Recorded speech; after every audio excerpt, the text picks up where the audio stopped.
मोतिहारी की माटी से जो एक सुरमई दीप जला, चंपारण की उस बेटी का जग में पावन नाम चला। जिसने सुर की साधना को ही अपना जीवन माना है, संस्कृति की रक्षा का जिसने मन में दृढ़ संकल्प ठाना है। कहते हैं समय बदलता है, लेकिन जो अपनी मिट्टी की खुशबू को अपने सुरों में जिंदा रखे वही इतिहास बनाता है। आज हमारे साथ एक ऐसी ही शख्सियत मौजूद है जिन्होंने लोक और अर्धशास्त्रीय संगीत को केवल अपनी पहचान नहीं, बल्कि बिहार की संस्कृति और विरासत को देश विदेश तक पहुंचाने की अद्भुत कार्य की। हम सलाम करते हैं ऐसे जज्बे को और स्वागत करते हैं बिहार की स्वर कोकिला, जिन्हें भारतीय सांस्कृतिक राजदूत भी कहा जाता है, डॉक्टर नीतू कुमारी नूतन का। मैं अमरेंद्र कुमार रुद्रांश मीडिया परिवार की ओर से माननीय श्रीमती डॉक्टर नीतू कुमारी नूतन जी का हमारे बायोग्राफिकल पॉडकास्ट शो हाँ हम बिहारी हैं जी में हार्दिक स्वागत करता हूँ। संगीत मेरे जीवन का बहुत बड़ा उपहार है जो ईश्वर ने मुझे दिया है।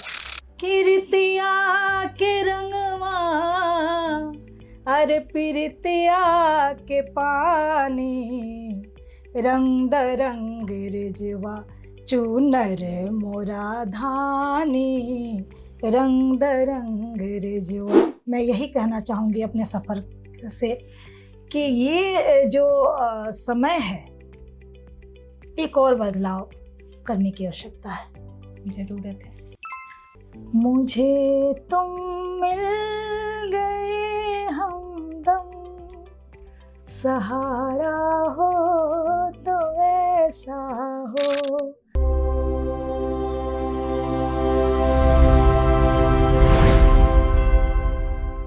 सबसे पहले कैसी हैं मैम आप? बहुत अच्छी हूँ, आप कैसे हो? बहुत बढ़िया, बहुत प्यारी हो आप। Thank you ma'am. मैम, मैं सबसे पहले चाहूँगी कि आप हमारे दर्शकों को अपने बारे में विस्तार से बताएं। अपने बारे में विस्तार से कोई खुद कैसे बता सकता है, पर फिर भी आदेश है तो सबसे पहले तो आप सभी को मैं प्रणाम करती हूँ। आप ही सब मेरे भगवान हैं, क्योंकि हर एक इंसान के अंदर भगवान है, बसते हैं, और मैं मानती हूँ कि सभी का आशीर्वाद मेरे साथ है। मैं नीतू कुमारी नूतन लोक गायिका हूँ।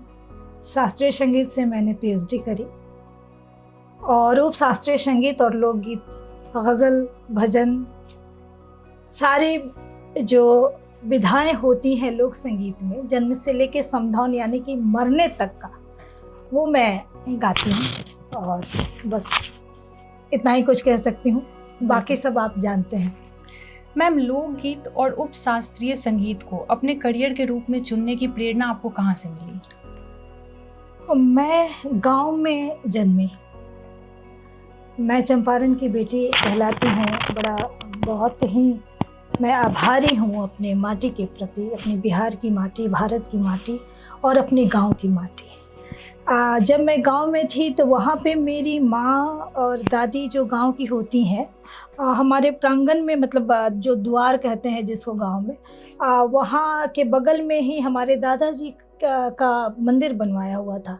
तो वहाँ पे भागवत, रामायण ये सब होता रहता था और उसमें लगातार कुछ भजन महिलाएं बैठ के गाती थीं, माँ गाती थीं, दादियाँ गाती थीं।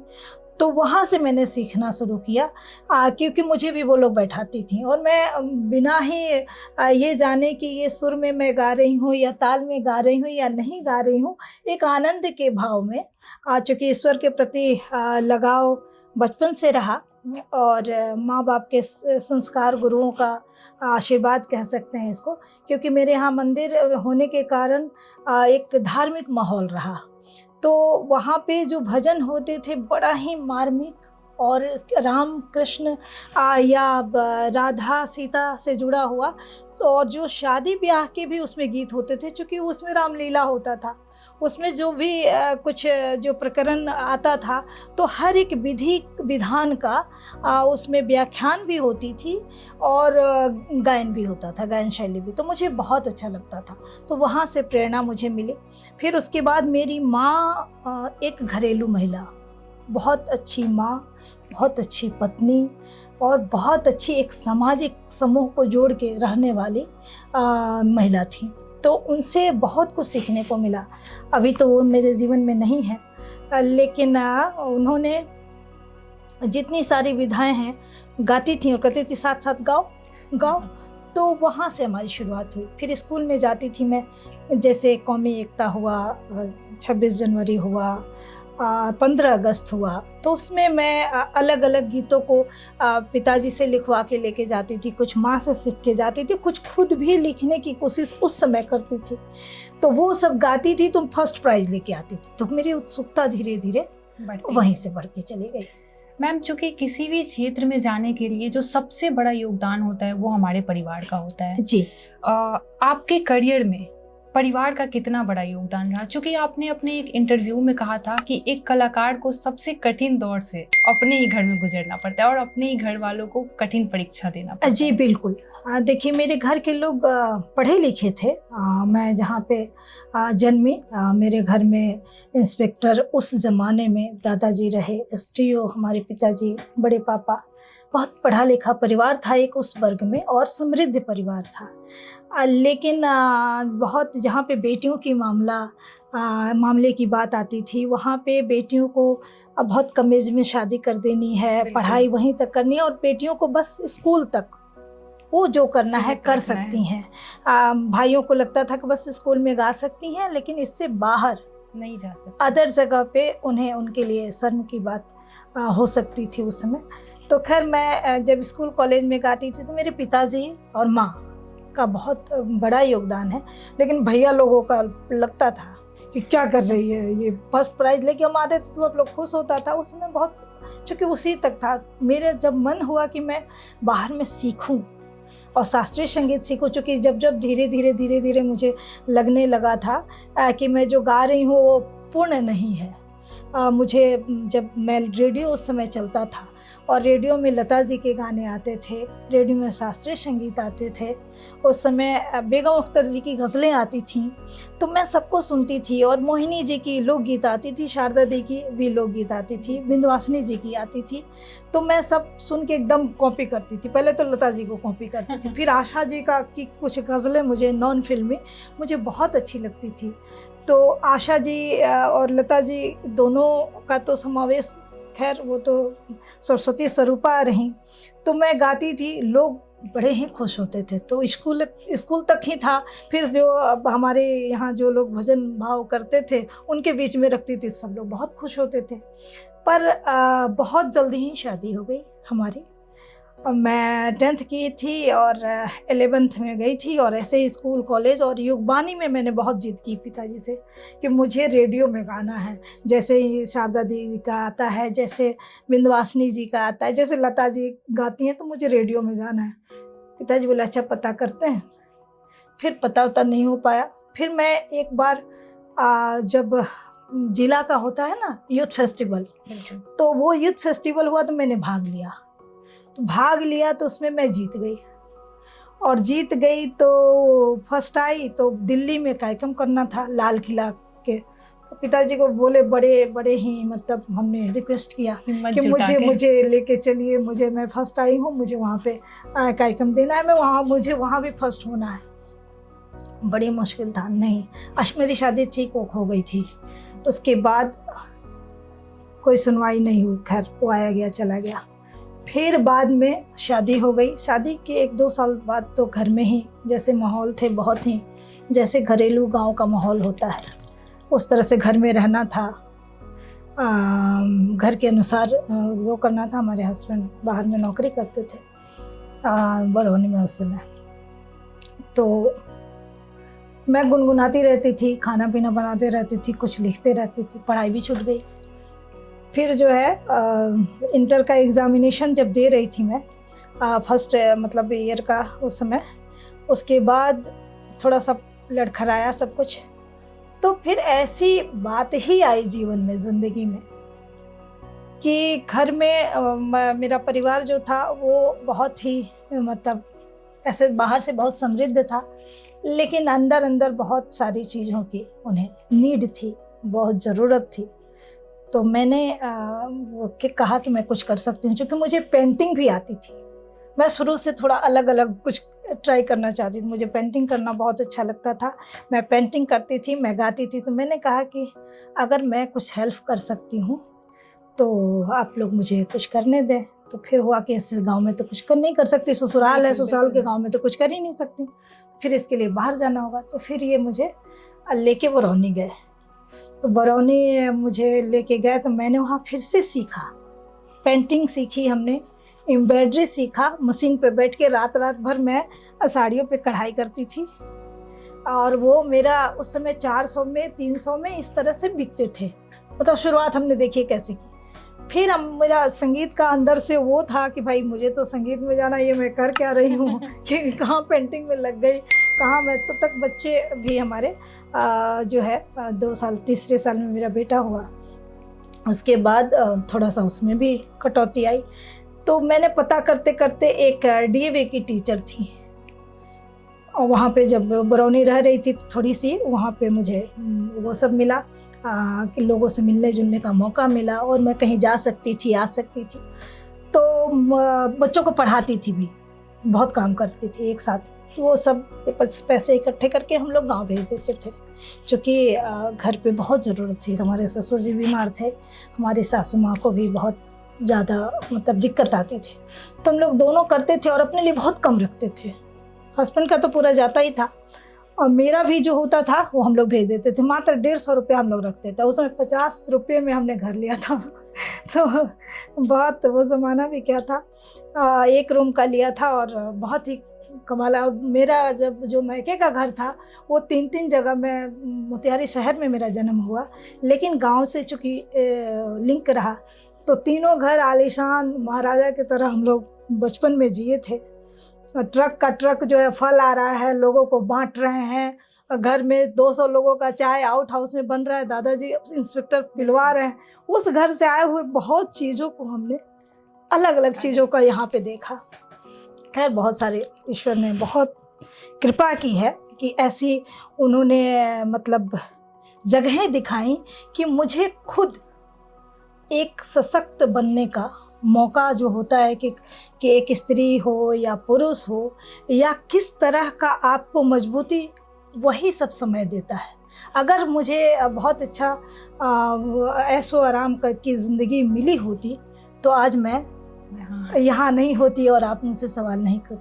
मैंने हो सकता था मैं किसी की वाइफ के नाम से, किसी की पत्नी के नाम से और किसी की बहू के नाम से बहुत होता, थोड़ा बहुत प्रोफेसर बन जाती और मतलब यहीं तक मेरी सफ़र हो सकती थी। ये जो लंबा सफ़र तय किया वो मुझे लगता है कि सबसे मेरे जीवन का वो अनमोल समय था। मैं यही कहना चाहूँगी जो भी स्ट्रगलर हैं अभी, या जो स्त्रियां हैं अपने किसी भी चीज़ के लिए जूझती हैं कि मान लीजिए ठीक है पति की आय कम हो सकती है, जिनके साथ आप बंधी हैं रिलेशन में, उनका बहुत कम हो सकता है, ज़्यादा हो सकता है, समय ऊपर हो सकता है, नीचे, पर अगर आपके पास दृढ़ संकल्प है और खुद पे भरोसा और मेहनत पे भरोसा है तो एक दिन वो भी समय आएगा कि आप जो चाहेंगे ईश्वर आपको सब कुछ देगा। खुद आप हेल्प कर पाएंगे, घर के लोगों को, परिवार के लोगों को, पति को भी, क्योंकि वो बहुत मायने रखता है। अब उस दौर से मैं जब हम लोग ऐसे करते करते फिर हमने कहा कि नहीं, अब संगीत की दिशा जो है मेरी छूट रही है और मैं घर में गागा के घुट रही हूँ, तो मुझे सीखना है।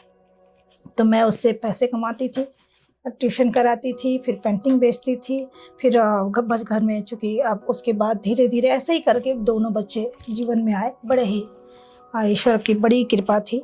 काम चलते हुए घर में और भी हमारी ननद थी, उनकी भी शादी करनी थी, घर में देवर थे, उनको भी पढ़ाना था। मतलब काफ़ी जिम्मेदारियां हम लोग के ऊपर थी, दोनों के ऊपर। तो कंप्लीट वो तो घर पे ही करते थे, वो तो भूल गए उसको, उनको इतना वो हो गया था कि नहीं मेरी पत्नी कर लेगी तो हाँ, मुझे लगता है जो, लेकिन कभी कभी लगता था कि नहीं ऐसा, मतलब क्या करे क्या ना करे। लेकिन हमारी एक मैडम मिली जो डीएवी में सिखाती थी, वंदना नाम था उनका। मैंने कहा मैडम मैं आपसे सीखना चाहती हूँ। तो उन्होंने कहा कुछ सुनाओ। तो हमने सुनाया तो कर रही हैं आप हमसे क्यों सीखेंगी, हमको तो लगता है आपसे सीखना पड़ेगा। हम कहे हो गया, मैं गुरु खोजने आई हूँ, मुझे नहीं पता कि मैं ताल में गा रही हूँ, सुर में गा रही हूँ, मैं तो शौकिया गाती रही हूँ। पिताजी और घर में माहौल था, क्योंकि सरगम वगैरह जानती थी मैं, कि हारमोनियम था, ढोल था, झाल था, तो जानती थी, पर विधिवत नहीं जानती थी कि क्या राग होता है, जैसे विलंबित ख्याल क्या होता है, ये सब। तो ये सब सफ़र जो है वो सबका समावेश आया। वहाँ से उन्होंने कहा कि नहीं नहीं, आपको गुणी गुरु की ज़रूरत है, मैं आप ही की तरह हूँ, बहुत ईमानदारी से। फिर भी उन्होंने एक भैरवी राग में हमें 4 लाइन बंदिश की सिखाई, 3 ताल का। तो वो सिखाया, आपको बोले कि आप तो स्वयं बहुत अच्छा गा रही, हमसे ज़्यादा सुरीली हैं, आप किसी अच्छे, तो फिर एक नाम बताएं। तो हमने कहा कि मैं तो जानती नहीं हूँ, यहाँ बहुत मतलब बहुत दिन नहीं हुआ, लेकिन आप, तो उन्होंने ही नंबर दिया। फिर हमने कोशिश करी सीखने का। उसके बाद सफ़र यूँ ही चलता रहा, और फिर मेरी जिज्ञासाएं बढ़ती रही, बच्चे भी बड़े होते रहे, फिर पढ़ने की भी जिज्ञासा आई कि भाई पढ़ाई हमारी अधूरी छूट गई। फिर हमने एडमिशन लिया, फिर पढ़ाई शुरू किया। उसी बीच में संगीतज्ञ एक मिले हमारे, बहुत ही अच्छे गुरु, श्री मार्कंडेय मिश्रा जी। तो उनसे मैंने शास्त्रीय संगीत सीखना शुरू किया, लोक संगीत माता पिता से, प्लस सारे और भी गुरुजन जो मिलते थे मैं सीखती थी। और शास्त्रीय संगीत की जब सफ़र हमने शुरुआत की, तब मुझे लगा कि नहीं, एजुकेशन भी ज़रूरी है, क्योंकि जहाँ भी कुछ नौकरी के लिए भी मैं पार्ट टाइम ट्राई कर रही थी। केंद्रीय विद्यालय में मैंने पार्ट टाइम पहले पढ़ाया, तो उसमें गई तो उन्होंने कहा कि ग्रेजुएशन तक म्यूज़िक का मुझे सर्टिफिकेट चाहिए, नहीं तो ऐसे नहीं होगा। हमने कहा कुछ दिन हमें मुफ्त में सिखाने दीजिए। मैं ऐसे श्रम, क्योंकि मेरी अपनी चीज़ें मैं सीख नहीं पा रही हूँ, तो जो चीज़ें हैं मैं, तो बोले ऐसे नहीं होता है। फिर तो और ज़रूरी हो गया कि नहीं, मुझे करना ही करना है। तो मैंने एडमिशन ली, एक जनरल पढ़ाई की भी और म्यूज़िक से भी, और दोनों से सफ़र जारी रहा। फिर हमारे जीवन में एक और गुरु आए, जो उस्ताद राम सिंह जी थे, तो जो आमिर खां साहब के शिष्य थे, लता मंगेशकर जी के गुरु भाई थे। तो चंपारण की बेटी चुकी थी, तो चंपारण में आना जाना, बीच बीच में घर गांव और मोतिहारी आना जाना होता था, तो उनसे भी सीखने का मुझे मौका मिला। और दोनों गुरुओं की बड़ी कृपा रही, बड़ी कृपा।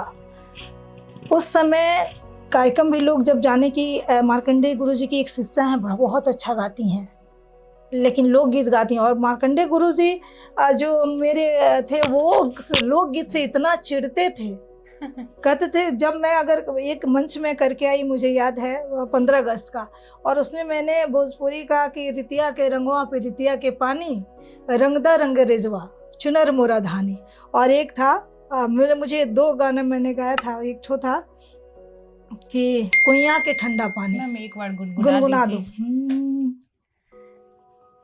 कि रितिया के रंगवा, अरे पिरितिया के पानी, रंग द रंग रिजवा चुनर मोरा धानी, रंग द रंग रिजवा। एक ये था, एक था कुइया के ठंडा पानी, पीपल के छाँव रे, कुइया के ठंडा पानी, पीपल के छाँव रे, अयो परदेसिया सबेरे हमरे गाँव रे, कुइया के ठंडा पानी। तो ये दोनों गाना जब हमने गाया, और गुरु जी को पता लगा कि ये भोजपुरी गा के आई है, गुरु जी ने तो मेरी बहुत डटाई, हाँ बहुत डटाई लगाई कि लता बनेगी, लता क्या लता बनेगी, जाके भोजपुरी गाना गा रही है।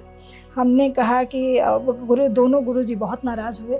हमने कहा कि देखिए, अभी शास्त्रीय संगीत तो सीखने में मुझे बहुत वक्त लगेगा, और मुझे जो आता था, जो सहज लगा, वो मैंने गाया, लोगों ने बहुत प्यार दिया। ले प्यार, अब ये एकदम मन को जो बढ़ जाएगा, ऐसे नहीं करना है। तो खैर गुरु जी की बात मैं मानी, कुछ दिन तक मैं सीखती रही। जब ग्रेजुएशन हुआ तो हमारी नौकरी लग गई केंद्रीय विद्यालय में, मैं म्यूज़िक टीचर हो गई, साथ साथ सीखती रही, सफ़र चलता रहा। फिर महोत्सव में शुरुआत हमारी हुई, फिर भी हमें यूथ फेस्टिवल में फिर से भाग लेना पड़ा। तो 2000 में हमें लगता है कि मैंने रेडियो का फॉर्म भरा। फिर 2000 में हमने यूथ फेस्टिवल में अपने ज़िला में भाग लिया, वहाँ फर्स्ट हुई, लोक संगीत और सुगम संगीत। फिर एक जगह और कमिश्नरी में हुआ, वहाँ मैं फर्स्ट हुई, लोक संगीत उपशास्त्रीय संगीत। तो ये सफ़र शुरू हुआ। उसके बाद मुझे सोनपुर में कार्यक्रम मिला, राजगीर महोत्सव में मिला कला संस्कृति द्वारा। तो सफ़र वहीं से शुरुआत हमने करी, और जैसे जैसे महोत्सव में गायन मेरा हुआ वैसे वैसे लोगों को जानकारियाँ मिलती गई, और हमें महोत्सव क्वीन के नाम से कि हाँ, महोत्सव की गायिका नीतू कुमारी नूतन, चूँकि उस समय शारदा दी और बिंदवासिनी जी जो है, बिंदवासिनी जी रेडियो में थीं, और वो बहुत मंच नहीं करती थीं। शारदा दी भी बीमार थीं, तो उस समय बहुत कम मंच किया करती थी। उनका ये हिट हुआ था जो टी सीरीज़ में गाना। तो मंच का जो बीच का दौर था, मैंने बहुत सारा मंच किया। उसके बाद महोत्सव का समझिए बाढ़ लग गई। 10 साल 20 साल राजगीर महोत्सव में तो मैंने मेरा, हेमा मालिनी जी का और उनका हरिहरन जी का, तीनों का हुआ। एक अजीत कुमार अकेला जी जो गुजर गए यहाँ से थे, मनोरंजन ओझा हैं अभी, मतलब तो हम तीनों का कार्यक्रम वहाँ सेट हुआ, और म्यूजिशियन एक रख दिया गया। और हेमा मालिनी जी का कार्यक्रम में अब सोच सकते हैं कितनी भीड़ हो सकती है। अब मुझे ऐसे ऐसे लगे कि मैं करूँगी कैसे, वाह हेमा मालिनी जी आ रही हैं, कोई हमको कैसे सुनेगा। लेकिन क्या बताएं, बहुत ही अच्छा रहा। एक जगह तो ऐसा हुआ कि मेरी सोच से गला एकदम चौक हो गया, मतलब आवाज़ ही नहीं निकली। कि उसके बाद मैं गाई, और गाई तो खूब तालियां बजी एक गाने पे, दूसरे गाने जैसे ये करो। अब तो मैं मतलब एकदम ये रह गई, सन्न रह गई कि भाई, तो उस समय हमको लगता है कि दूसरी या तीसरी बार गई थी मैं राजगीर महोत्सव में। कहा हो गया, अब क्या होगा। लेकिन म्यूजिशियन लोग अपना बजाते रहा, भगवान से अंदर अंदर मनाती रही कि हे माँ गा लो, मेरी इज्जत रख लो। तो फिर से लौटा, और फिर चाय आई, गर्म पानी आए, फिर उसके बाद हमने गाया। तो कहीं कहीं पे ऐसे भी जूझना पड़ता है कलाकारों को। सबसे जो मर्म की बात रही कि शास्त्रीय संगीत से जब मेरा पीएचडी हो रहा था, बहुत साल गैप भी हुआ।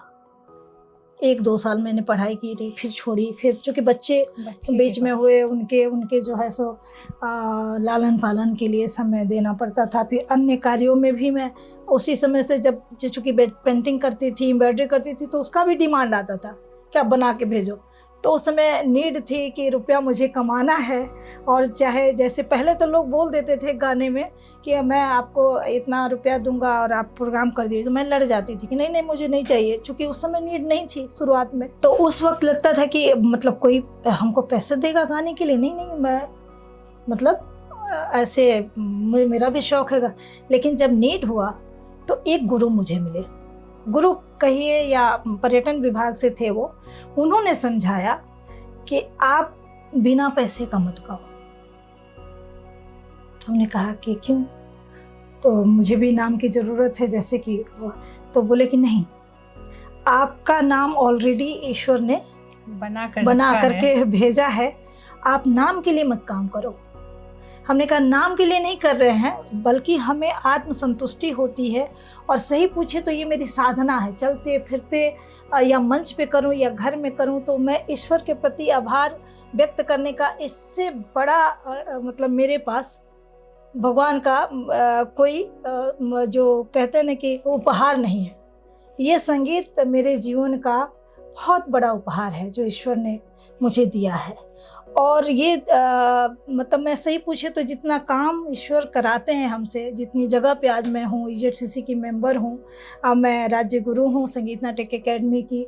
मैं आज 20 सालों से ईजेडसीसी में पहले भी रही बिहार सरकार से, आज भी बिहार सरकार से भी हूँ, भारत सरकार से भी हूँ। तो ये इकलौती हूँ भारत सरकार की, भारतीय नृत्य कला मंदिर की मैं सदस्य हूँ, संगीत और वो वाद्य की राज्यपाल महोदय की तरफ से, जो राज्यपाल महोदय की एक ही मेंबर बिहार की होती हैं। तो वहाँ ये 4 कामों को मैं यहाँ पे भी सेंसर बोर्ड में भी रही, तो इतने सारे कार्यों को आज मैं निभा पा रही हूँ। मुझे लगता है कि वो उनकी बातें आज मेरी ज़िंदगी से आज भी जुड़ती रही है। उन्होंने कहा कि आप जितना मतलब आपका हक है, जितनी एकेडमी दे या विभाग दे या भारत सरकार दे या बिहार सरकार, जो भी है, आप उसमें ज़रूर लो, क्योंकि उसी से मूल्यवान आज के डेट में लोग हो रहे हैं। अगर आप ऐसे गा दोगे तो बहुत अच्छा आप गाते हो, बहुत सब कुछ आपका अच्छा जा रहा है, पर लोग मूल्य तय करते हैं। आप देख लो आप ही के आसपास के कलाकारों में कि आपसे बहुत उस समय मेरे गाते गाते दीदी लोग तो थी ही, छोटे छोटे भी मतलब बच्चे, जैसे देवी आ गई थी और भी कुछ कुछ लोग थे, और कुछ एकेडमिक मूल्यों को लोग तो अच्छा गा रहे थे, लेकिन कुछ जो है सो गंदे गाने वालों की भी बाढ़ आ गई थी, जिन्हें लोग स्टार समझने लगे थे। और मेरी यात्रा यहीं से बड़ी और भी कठिन हो गई। एक तरफ तो मुझे अच्छे गीतों को गाना था, बच्चों के लिए अच्छे जो है सो मतलब उदाहरण बनने थे, क्योंकि मैं टीचर भी रह चुकी थी। अब मैं ऐसे जगहों पे रिप्रेजेंट खुद को करती थी और करना भी चाहती थी कि जीवन में एक काम मैं करूंगी कि जो सरकारी मंच है उसी को चुनूंगी, क्योंकि जो प्राइवेट मंच थे उस दौर में मैं देखी थी कि बहुत गंदे महिलाएं भी जो कुछ गायिकाएं थीं और गायक भी, तो गंदे का मतलब था कि ऐसे रूप में अपने लोक संगीत को परोसना जो कि हमारे बच्चों के लिए, हमारे समाज के लिए ठीक नहीं था। आज लोग उदाहरण देते हैं, मैंने अनुराग ठाकुर जी से भी इस पर सेंसर बोर्ड बनाने की मांग करी थी, क्योंकि हम आप समझदार हैं, तो सोनम हमारी समझदार हो गई है, बड़ी बिटिया हो गई है, लेकिन जो छोटे बच्चे हैं जो 5 साल के हैं, 4 साल के, वो देख रहे हैं कि ये स्टार तो ये जो अटपटे गा रहे हैं वही स्टार है, इनकी मिलियन है, ट्रिलियन है। उस समय मिलियन ट्रिलियन के जमाने नहीं थे। फिर भी जब हम लोग जाते थे किसी स्टेज पे और वो लोग, उनको स्टार समझा जाता था, और जो लोग सरकारी में अच्छे रूप में काम कर रहे हैं, अच्छे गायन कर रहे हैं, उनकी वैल्यू नहीं होती थी। और दोनों तरफ से मार था। शास्त्रीय संगीत वाले लोग समझते थे अरे लोक गायिका, उनके दिमाग में भी मैंने इज्जत और कद्र नहीं थी। और इधर से इन लोग अरे ये लोग तो सरकारी करता है और ये तो अच्छा गाने वाले लोग हैं, इनका सुनेगा तो मेरा ही लोग, ऐसे भ्रम थे। लेकिन इस भ्रम को तोड़ते हुए आपने कदम बढ़ाया, बहुत कदम बढ़ाया, लड़ाई भी किया, भिड़ंत भी किया। पेपरों में मैंने बहुत सारे अश्लीलता के खिलाफ वो जंग भी जारी की, मेरे कितने सारे चैनल भी डिस्टर्ब हुए, कोई फर्क नहीं पड़ा बाद में। अब उसी स्वरूप को मुझे लगता है कि सबों ने देखा और एकेडमी के रूप में मुझे जोड़ना शुरू किए। संगीत नाटक एकेडमी की कार्यकारिणी और सम्मान परिषद में मुझे भेजा गया, यहाँ बिहार सरकार में, वहाँ भी काम किया, कलकत्ता में काम किया, NCZCC इलाहाबाद में किया। उसके बाद भारत सरकार संगीत नाटक एकेडमी में 2 टर्म में रही। संगीत नाटक एकेडमी में कितने हमारे बिहार में जितने रामचंद्र माझी जी जो है, भिखारी ठाकुर जी के एक भी किसी व्यक्ति को सही पूछे तो नहीं मिला था संगीत नाटक एकेडमी अवार्ड। सब बाहर के लोगों को मिलता था। बिहार को तो ऐसा समझा जाता था कि मतलब बिहार में कोई टैलेंट ही नहीं है, जबकि मेरे नज़र में बिहार के टैलेंट तो पूरे विश्व में है। मैं जहाँ जहाँ गई हूँ, अभी तक ऑस्ट्रेलिया गई हूँ, मैंने राष्ट्रपति अवार्ड मुझे मॉरिशस में 13 में मिला विदेशी गायन के लिए। आप सोच सकते हैं, मेरे घर में आप देख भी सकती हैं, मॉरिशस के कैलाश प्रयाग जी हैं, और ऑस्ट्रेलिया हो या मैं मतलब मुझे राजा के साथ हम और कविता जो कृष्णमूर्ति हैं, अनुराधा ये हैं क्या नाम है, अलका याग्निक जी हैं, विनोद राठौर जी, हम राजा के यहाँ हम लोग कार्यक्रम दिन नेपाल में गए, हम लोग का डिनर था।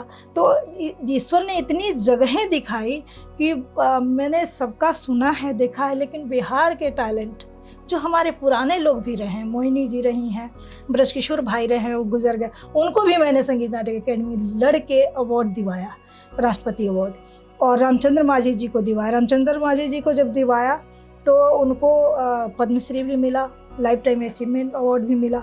तो इतने सारे लोग जो है, सबकी दुआएं भी रही मेरे साथ। अब ये जनरेशन जो है, जो खिलाफत हमारे, मतलब मैं किसी के खिलाफ आज भी नहीं हूँ, सब लोग अच्छे हैं, सब लोग पर क्या है कि आप परोसने का तरीका बदल दो। हमारी लोक संस्कृति, हमारी लड़ाई उनसे नहीं है, हमारी लड़ाई इससे थी और है और रहेगी कि आप परोसो तो उसको बिल्कुल क्लियर करके परोसो कि ये आइटम सॉन्ग है, ये टाइटल सॉन्ग है। ये हमारी बिहार की संस्कृति नहीं है कि हम मर्द, अब गाली की बात आती है तो गाली होता है, हम लोग भी गाते हैं। आई आई समझे जे है बैठी मोरा अंगना है, रौरा के नादी के होगा रे जी। कि अब महिलाएं आपस में बैठती थीं, समधी की गारी हो रही है एक सभ्य तरीके से, उसमें बहुत सारे अशब्द भी जोड़े जाते थे, पर वो किसका काम था? एक सामूहिक महिलाओं का काम था। उसमें पुरुष बैठ के अभद्र अश्लील शब्दों का वो विवरण नहीं करते थे, एक सलीका था। ठीक है, आपने बदला, पर आप ये जो फिल्म भी बहुत सारे बने ऐसे जो कि हमारे बच्चों के लिए सही नहीं। इसलिए हम सही नहीं मानते क्योंकि आपको वो स्टार मानता है, आप स्टार हो और आप उस रूप में प्रदर्शित कर रहे हो। 5 साल का बच्चा देख रहा है कि नहीं, अब मान लीजिए भीम सिंह जोशी जी हैं शास्त्रीय संगीत के, तो उनका देख रहा है 80,000 व्यूवर है। इन ऐसे लोगों का देख रहा है कि भाई ये तो मिलियन में जा रहा है, तो भाई स्टार तो ये है। तो ऐसे स्टारडम का क्या फ़ायदा जो बिहार की संस्कृति को विलुप्त कर दे, गलत दिशा में ले जाए। क्योंकि हमारे बच्चे विश्व पे राज करते हैं। हमारा जो बिहार की संस्कृति है, जो धरोहर है, खान पान है, पहनाव पोशाक है, और जो साहित्यिक और संस्कृति की समरसता है, जो छठ की बात हम करते हैं, अगर हम अपने जो व्रत त्यौहार की भी बात करते हैं, हम अपनी संस्कृति खान पान की भी बात करते हैं, तो सभी को जोड़ने का काम किया है, कभी तोड़ने का काम नहीं किया। हमारे IAS पूरे विश्व में बैठ करके सबके लिए काम करते हैं। हमें अमेरिका में हमारे कितने जीनियस बैठ के काम कर रहे हैं, भले ही ट्रम्प जी कुछ भी कह लें। हमारे देश में जब भी कुछ भी कोई भी आपात या कुछ भी आया है, तो हमारे बड़े बुजुर्ग जो रहे हैं, उनकी जो संस्कृति और समृद्धि और जो एक योगदान रहा है आयुर्वेदिक, वो सब काम आया है पूरे विश्व को, न सिर्फ भारत को, न सिर्फ बिहार को। तो हमारी बिहार की संस्कृति इतनी समृद्ध है और हम इतनी सारी चीज़ों को जो परोस सकते हैं, मतलब हमारे पास सजा सजा के रखा हुआ है। हम उसमें इजाद करेंगे, नए ढंग से भी आएंगे। आज के युवा जो थिरकना चाहते हैं, नृत्य कर, हम भी तो जाते हैं।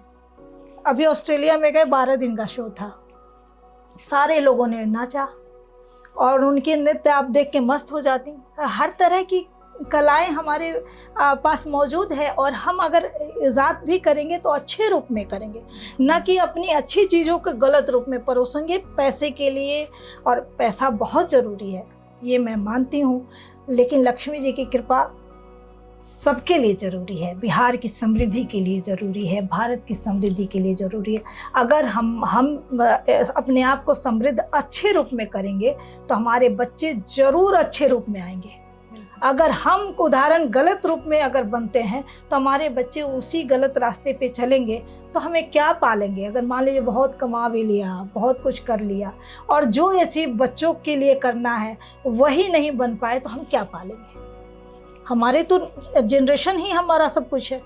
अगला जनरेशन जो आप लोग हो, हमारे बाद आपके बाद भी जो बच्चे आएंगे, वो हमारा भविष्य है। वो तय करेगा हमारा भारत का दिशा और दशा, वो तय करेगा हमारे बिहार की दशा और दिशा। तो ठीक है, उठा पटक राजनीति में बहुत चीज़ें आ रही हैं, जा रही, पर घर घर समृद्ध रहेगा, संस्कृति के लोग समृद्ध रहेंगे। कलाकार, खास तौर पे कलाकारों की बड़ी भूमिका है। कलाकारों को भी अपने आप को योगदान में सम्मिलित करनी पड़ेगी। सिर्फ जो है फ़ायदा उठाए, आए और गाए और निकल गए और अपना फ़ायदा हो गया, बाकी का जो हो उससे कोई मतलब नहीं। ऐसा सही पूछे तो किसी भी स्वरूप में नहीं होना चाहिए, किसी भी क्षेत्र में नहीं होना चाहिए। क्योंकि हम सबका कर्तव्य बनता है कि हम सब मिल के सोचें, अपने आप को भी बनाएं, अपने आप के लिए जगह। अगर आज हमने ये जगह अच्छे रूप में बनाई है तो आप बैठी हैं हमारे घर में, तो वैसे ही हम चाहेंगे कि आप इससे भी बड़ा जगह बनाओ, ताकि और 4 लोगों को आप बैठा सको। तो ये उदाहरण पेश करना है हमें इसके लिए काम करना है। तो मेरा सांगीतिक जो सफ़र रहा, इसके लिए काम मैंने करना शुरू किया। क्योंकि जितने संघर्ष मैंने देखा, जितने अपमान मैंने झेला, बहुत जगह इतने लोग कुछ भी बोलते थे, उसके बारे ये तो सरकारी प्रोग्राम करती हैं, ऐसा है। करे सरकारी प्रोग्राम में क्या खराबी है? इतने अच्छे सब लोग बैठते हैं, इतना आदर देते हैं, सम्मान देते हैं, रुपया भी अच्छा खासा मिलता है। उसके बाद आप जो है आ रहे हो सरकारी के मंच पे, उस जबकि कोई कोई बुला देता था। उस सही पूछे तो ऐसे लोगों को सरकारी मंचों पे बहुत कम बुलाया गया। कुछ लोग उस मिजाज के लोग आए जो उन्हें जोड़े, और कुछ लोग इधर उधर से उल्टा पुल्टा। तो कहाँ ऑफिसरों को टाइम होता है कि वो जाके फ्रेश देखा कि कौन क्या करके आया है। उन्हें आया, उनके सामने हाँ ठीक है इनका है तो दे दो। बाद में बवाल भी हुआ बहुत लोगों के लिए। लेकिन क्या है, आज मैं यही कहना चाहूँगी अपने सफ़र से कि ये जो समय है, एक और बदलाव करने की आवश्यकता है, ज़रूरत है। क्योंकि जो बच्चे हैं, जो देख चुके हैं, सुन चुके हैं, पक भी चुके हैं, अब दिखाने के लिए इतना ओपेनता और अजीब अजीब ढंग से जो परोसा गया, उसमें अब देखने के लिए तो कुछ बचा नहीं है। अब बचा है कि उसको और कैसे हम समृद्ध बनाएं, उसका संवर्धन जो करें, उसको कैसे नए रूप में बच्चों को जोड़ने का उसमें काम कर, ताकि हमारे शास्त्रीय संगीत भी बच्चे सीख रहे हैं, सुगम संगीत भी सीख रहे हैं, लोक संगीत को कैसे वो अपना करके और ऊंचाई दे, इसमें ज़रूरत है। तो इसमें मैं काम कर भी रही हूँ, और लोग भी कर रहे होंगे, जो लोग अच्छे हैं वो कर ही रहे होंगे। ये सब सफ़र के पीछे मेरे एकेडमिक भी यात्रा जो रही, इन्हीं कारणों से रहा। हालांकि मैं, ईश्वर की कृपा है कि सब सरकार ने इस लायक समझा कि उन्होंने बनाया, उन्होंने जगह दी, काम करने का मौका मिला। पर हमने एक, हमारा कॉलेज भी है नूतन संगीत कला महाविद्यालय, तो उसके ज़रिए भी बच्चे मतलब सीखते हैं, और ग्रेजुएशन तक का हम लोग देते हैं। सुर संगम कला संस्थान हमने एक बहुत पहले बनाई थी NGO, तो उसमें भी बहुत सारे बच्चों को हमने प्लेटफॉर्म देने का काम किया। आज सबके अपने NGO हैं, आज कोई स्कॉलर है, आज कोई अपना प्रोग्राम कर रहा है। तो मुझे लगता है कि अपनी मतलब अगर एक अकेले मैं गायिका होकर के और वो बहुत कुछ कमा करके और गुजर जाऊं, तो वो उससे अच्छा ये कार्य है कि कई लोग इस तरह से काम कर रहे हैं, और जो जो अपने क्षेत्र में अपनी अपनी जगह पे जाते जा रहे हैं। मेरी खुशी और मेरी, सही पूछिए तो, जो संघर्ष रहा है वो फलता जा रहा है। तो इसमें बहुत ही मतलब मैं एक तरह से ईश्वर की बहुत बड़ी कृपा मानती हूँ इसको। इतनी कला किसी एक बेटी में, और वो बेटी बिहार की, बहुत सौभाग्य की बात है। मैम, आपने लता जी का जिक्र किया जी, उनका कोई एक गीत जो आप गुनगुनाती हूँ? उनका तो बहुत सारा गीत मैं उनकी गाया करती थी, लेकिन लोकगीत गायिका और गज़ल गायिका एक बहुत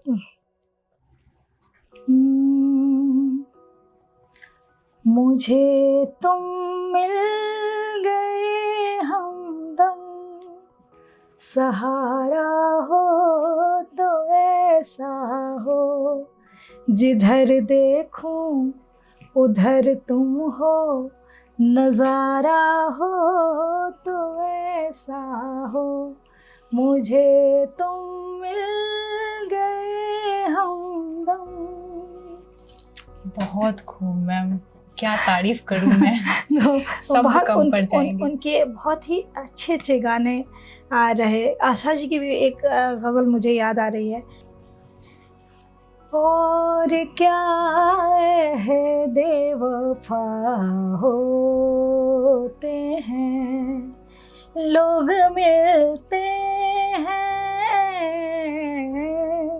लोग मिलते हैं, जुदा होते हैं। और क्या है बेवफा होते हैं, जब रुला लेते हैं जी भर के हमें, जब सता लेते हैं जी भर के हमें, तब कहीं खुश खुश वो, तब कहीं खुश वो जरा होते हैं, और क्या है बेवफा होते हैं। काबिले तारीफ।